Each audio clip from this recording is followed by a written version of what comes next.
he's starting to feel the pressure now. President Yoon hasn't been seen in public ever since he announced that declaration of martial law here on the country several days ago. He did, however, have a meeting with the ruling party's chief earlier today. It's, in fact, the second meeting in as many days for the two. Now, what we saw here was that Han has changed his position, a complete 180 after finding out these new details about President Yoon's involvement in the martial law imposition a couple of days ago. So, because he holds a lot of power in this impeachment vote that's coming up, scheduled for Saturday here, because we know that at least 8 Conservative Party members have to cross the aisle and defect for the majority, 2/3, to have that impeachment vote passed. So as far as what Han Do-won, what he's saying is that he needs to see more, but he didn't see that in today's meeting, and he feels that the president needs to be stripped of his power. Now, on the other side, the opposition party chief, Lee Jae-myung, he had some harsher words for the president. Have a listen.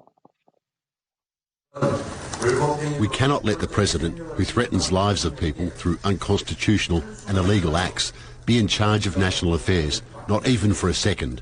We must suspend him of all duties as soon as possible and let people decide whether he can stay in the seat. And Shane, what's going on with those protests? Yeah, very reminiscent of the candlelight protests from 2017 when former President Park Geun-hye was impeached.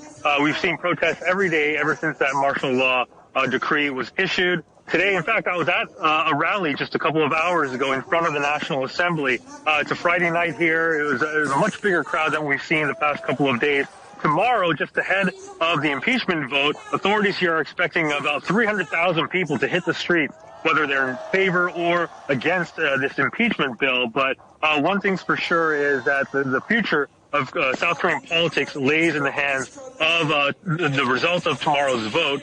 If the impeachment bill does in fact pass, the moment the Speaker of the House hits his gavel, President Yoon will be stripped of his presidential powers, which will be immediately transferred over to the Prime Minister until the higher courts decide and deliberate on whether this impeachment motion should go through. If it does, South Korea will be seeing another presidential election within 60 days.